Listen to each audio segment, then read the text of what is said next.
care for chakras, mainly because of my upbringing. I'm not limited in thoughts, as I do respect one's belief and attitudes, even if I don't agree with them. Does this hinder my psychic development? Must one fully believe in all spiritual views to be a good psychic? Also, do I have to see energy as established psychics do to become a strong psychic? Okay, this is a really good question, because it's one that I think a lot of people think and not a lot of people say.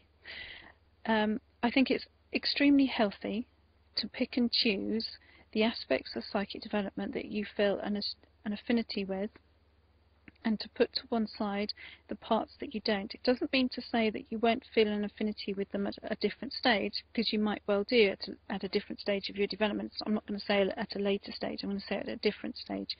But I wouldn't say that it harms your development in any way not to believe in certain areas of the development process.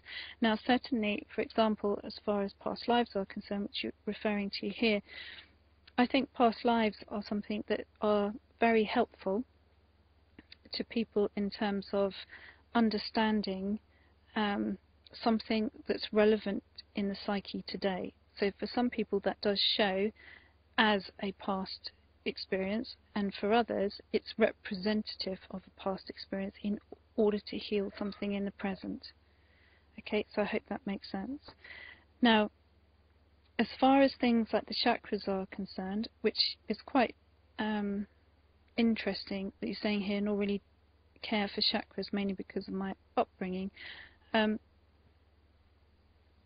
As far as the chakra energy is concerned, I would say that that is something that, okay, you may not see them or experience them as feeling that, oh, these are particularly spinning wheels, but what you can understand is that they exist as some form of energy. You're aware of them in your everyday life. You experience, for instance, butterflies in your stomach, a lump in your throat, maybe a little bit of a fluttering in your chest. It's not to say that there's any physical element within your body that's responding or reacting. It is a feeling, and the chakra system is representative of a feeling, and a feeling that exists through the nervous system. So you may not want to give them the particular labels of chakras, but I would say that you do need to allow yourself to perhaps accept that there are different energy points through the body where you will feel a response, okay, and where certain energies sit. So I would say it's probably a good idea for you, Catherine, to feel that you can accept that there is a possibility of different energy points, because without that, I think you will find parts of your development process a little bit challenging. Okay.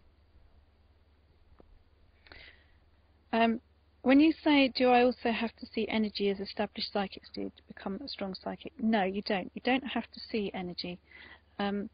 Energy, for most people, is actually seen not necessarily physically, but it's seen through the third eye, in the sense that you have a feeling in your internal vision, so to speak, as to what something is and when certain energies come up.